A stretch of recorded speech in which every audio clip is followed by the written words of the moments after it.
What's good, YouTube? It's Justice I Used to Be Pay, and today I'm back with another video. And I'm sorry, Barbs, I'm gonna have to go back on my word. Because recently I made a video where I gave a hot take on Nicki Minaj's career that was kind of like a criticism of her career, not necessarily her or her artistry, but it was like a hot take. And so it was critiquing Nicki. So I said, in the next 2 times I talk about Nicki Minaj, it will be positive, but that is until this happened. And you may be asking, well, what happened? Well, what happened was Nicki Minaj responded to a video I made about her. And let's just say she was not very pleased with me. She was not very happy with your boy. She called me all out my name, all type of stuff. So yesterday, Nicki Minaj had an episode of Queen Radio, and basically she was hyping up Queen Radio like she was about to go diss everybody. She was about to talk about Cardi B, all the stuff that happened with her husband, whatever, everything else, right? And so, yeah, I was interested in it. So I was like, oh, I'll listen to this. So yes, I did go there expecting her to talk about the beef or whatever. You got me there, guys. You got me there. But I even said in the video when I reviewed Queen Radio's episode, I said, look, I get it. If she was just doing that to get people to watch her stuff, I understand it. I'm not mad at her for not addressing the beef. Like, I don't care that much. The show as a whole just wasn't good in my opinion. So, maybe that was the selling point, and she got me. She got a whole bunch of people. I'm fine with that. I know what I went there for, but I'm not mad because she didn't address anything. That wasn't even my main complaint. But I will show you the video that I made that Nicki Minaj got so upset at. You have to be a massive fan of Nicki Minaj to enjoy Queen Radio. Because I listened to Queen Radio yesterday, and man, that was a tough listen. And I'm a fan of Nicki Minaj. Somebody needs to take this woman's soundboard away. Oh my gosh, every 2 seconds, there was a huge explosion. There was gunshots going off, glass shattering. Like literally every other sentence, there would be some sort of sound effect. And her voice in terms of like loudness, in terms of volume, was probably like a 6 out of 10. The sound effects were an 11 out of 10. And I had never seen or heard an episode of Queen Radio up until this point. I had just seen the clips of her calling out Mr. Auto-Tune Man and him using his family and like his ticket sales to boost his album sales. And I thought it was pretty funny. So I was like, hey, maybe this will be entertaining. She was going crazy on Instagram yesterday, calling everybody out. It seemed like she was about to get on Queen Radio and just crash out on a bunch of people. But that didn't happen. And of course, with all the stuff happening with her husband, the ball was kind of in her court to kind of just let loose. Now, obviously, she doesn't owe it to anyone to entertain beef, so I can't be mad like, oh my God, I can't believe Nicki didn't. Like, she doesn't owe it to anyone to entertain beef, but holy, this was literally like a 2-hour, like, self-glaze session. Like, I feel like you have to be like the biggest Barb, like obsessed with her to actually find this entertaining, because she's literally just yapping, like, just talking about how great she is for like 2 hours. She responded with a tweet that said, to anyone with a brain, the sound effects being too loud yesterday was clearly and even verbally stated on the show that it was an error on the part of AMP, which is the platform she was on. I hate this happened to anyone who loved my show normally, but to the ones who listen just to talk ish, I'm glad that ish effed up your eardrums. I've had the Queen Radio brand for years. Use your brain capacity, at least 2% of it. Do you think last night was the first time I used bombs? Huh? Bombs away, child. I moved from being just rap queen, child. Now I'm the AMP radio engineer. Pink Friday 2 is coming for you. She also said, talking about the sound effects killed you, which is my caption on the video. Googly moogly, then turn off your radio, touch grass, smoke grass. She then commented on the TikTok calling me a jackass, and then commented that there's no way you can look dumb and be dumb at the same time. But I actually wanted to get this on the record. I responded with, it's really not that deep, lil bro. Bro fuming over a little bit of criticism, and I ratioed her. So I just want that to be on the record that I ratioed Nicki Minaj. But yeah, so clearly that video really got underneath her skin. Like, it really bothered her. She just couldn't sleep at night for some reason over that. She just had to respond to the video where I slightly criticized her show. I didn't even really criticize Nicki or her art or even her character, which has been up for question for years now, but I criticized this show. I said she didn't really talk about much of anything. It was like a 2-hour yap session, and I also said that the sound effects were too loud. But this makes me dumb and a jackass and all type of stuff. And, I'm still a fan of her music. Like, I'll still listen to it when she drops Pink Friday 2. I don't really care about any of this. This doesn't bother me in terms of like, oh my God, I'm mad that Nicki Minaj is mad at me. It doesn't really matter. She can respond how she wants to respond. If she wants to respond negatively, that's cool. My content is public. My posts are public. I'm not mad at her for responding negatively because that's her right. But it's just funny to me that she responded to my stuff, but not any of the other stuff where people are really talking negatively about her. Because I didn't really say that much about Nicki Minaj. I didn't. I mean, again, she has every right to be mad. It's her artwork. It's her platform.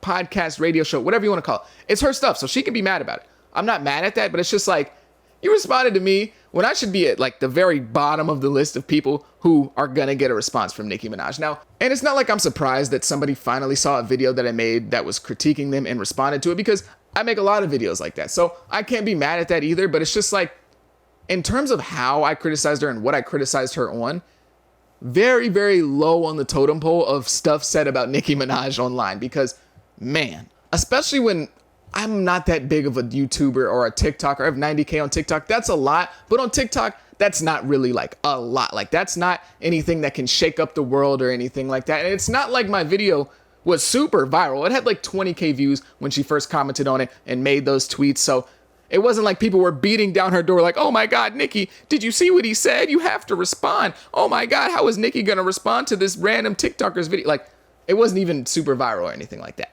But it's just funny to me that she responded to a video that had criticism, but light criticism.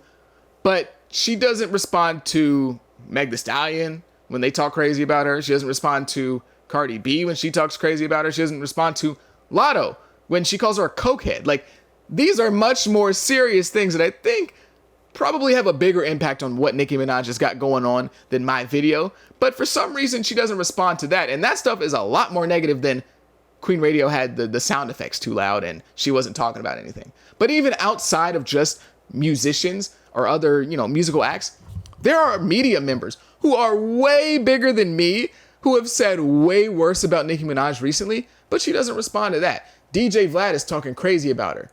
DJ Academics is talking crazy about her and her husband. Jason Lee talking crazy about her and her husband. But I don't know, she just decided to respond to me for some reason. And it's not like she can even give the excuse of, oh, well, she doesn't want to give those media members clout, because what the hell did you just do to me, bro? I'm way less clouted than any of those names I just listed off. So clearly you don't mind giving clout out. It's just kind of when she feels like she can get a free win and she can kind of just bully the other person is when she tends to respond, it seems like. And I don't mean bully like, oh my God, she's making fun of me, I'm a victim. I mean bully in terms of she's a lot bigger than me, and she knew that her fans were going to try and flood my comment section. But honestly, most of her fans were saying, you know what? I love Nicki, but that show was a hot mess. I love Nicki, but the sound effects were too much. I had to turn it off. I love Nicki, but I stopped listening after 5 minutes. Like, it wasn't like what I said was an unpopular opinion. Even most of her fans agreed with me. So whatever she was trying to do, I don't think she really succeeded, especially because she ended up deleting the tweets afterwards, which is just like, I don't know. But yes, I am 100% here to collect my clout up off of it, because I mean, hey, if Nicki Minaj is going to respond to me, why not respond back, So, you can call me a clout chaser, call me whatever you want. Hey, she responded to me. People were saying, oh, well, she just got you guys to listen to the show because of the beef. Well, you're here on this video because of the beef. So, hey, I'll take it.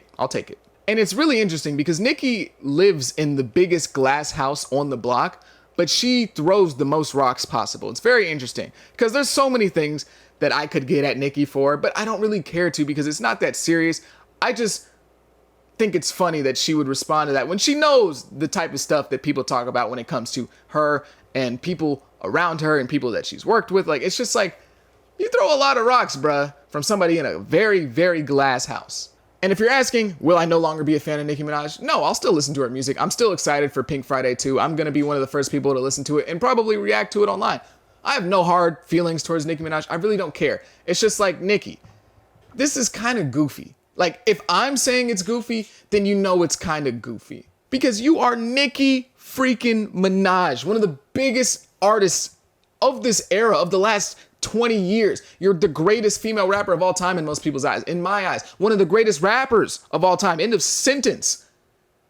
And you're responding to my TikTok. I'm just a random guy on TikTok. And you responded to that. You don't respond to all the other criticism, all the people talking crazy about you. But the random guy on TikTok, nah, she can't let that slide. Like, I don't know. It just looks kind of goofy, especially when you're supposed to be unbothered and all this stuff. Everybody, the narrative that Nicki likes to push, and especially a lot of her fans, is that everyone's talking about Nicki, but, Nicki's never talked about anyone. They all just want her attention. She's so unbothered. She doesn't care.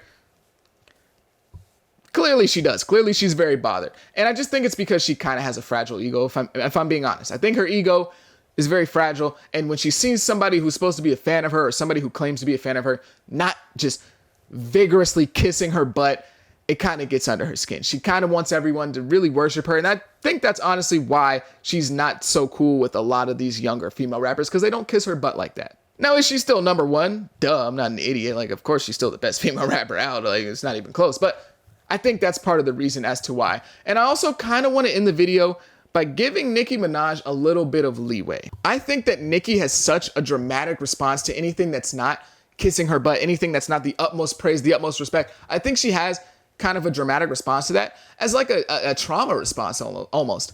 And I think it's mostly because of how the industry treated young women, especially young women in rap 15 years ago, you know, when Nicki was first coming up. And I think it's kind of a bit of a trauma response to, you know, when she sees this level of disrespect, she's just like, oh my God, you know, they're trying to push me down because I'm a weak, I'm a woman, they think I'm weak. You know, that kind of narrative that was going around with women back then.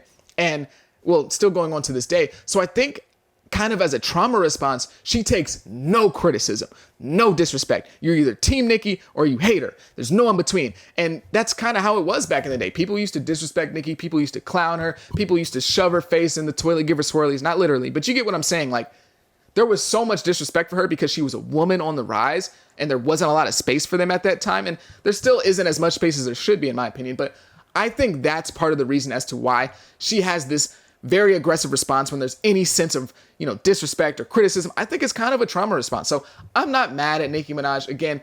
And that's not even me trying to be condescending or trying to be funny. Like, I really do believe that, because if you look at the way Nicki responds to disrespect, it's very urgent, it's very aggressive, and it's always been that way. And I think it's because it had to be that way in the beginning because of how little respect she got coming into the game. So yeah, I'm not mad at Nicki Minaj. I'm just here to, you know, collect my little extra clout tokens off of it. But yeah, if Nicki hates me for the rest of her life and never respects me in every video I've ever made about her, or what, like, I don't care. It's fine. That's cool. I'm not in the industry, or I'm not making videos for fun so I can be friends with Nicki. I'm making videos because I like to do it. So if she hates me, that's fine. Whatever. Water under the bridge. I don't really care. Still gonna listen to her music. There's nothing she can do to stop me. So it doesn't matter. But I'll end the video by saying this. A lot of people around you who probably shouldn't be around you, Nicki. I'm gonna be honest. I think you have a lot of yes men around you, because the fact that someone even co-signed you responding like this is crazy. To somebody like me, if you responded like this to academics or whatever, called them out there, that makes sense. But me, I shouldn't even be able to get the time of day from Nicki. I shouldn't even be able to get Nicki Minaj to look at my content, let alone respond and post it and make, like, I shouldn't be able to do that. So get some better people around your team. Get those yes men out of the room. Get the people who don't know what no means out of the room, and, you know, kind of recollect, because I'm still a fan of you. So this will probably be the last time I talk about this thing, at least in a major video or on a major video on TikTok or YouTube. If she responds again, then maybe I will make another response, but I don't plan to at the moment. But I'm just going to end the video off by saying this. I don't expect Nicki to ever respond to me again. I don't expect her to ever acknowledge my existence again, because this just isn't a good look for somebody like Nicki Minaj, one of the greatest artists of all time, to be responding to me. But I'll just end it like this. I know that no means no.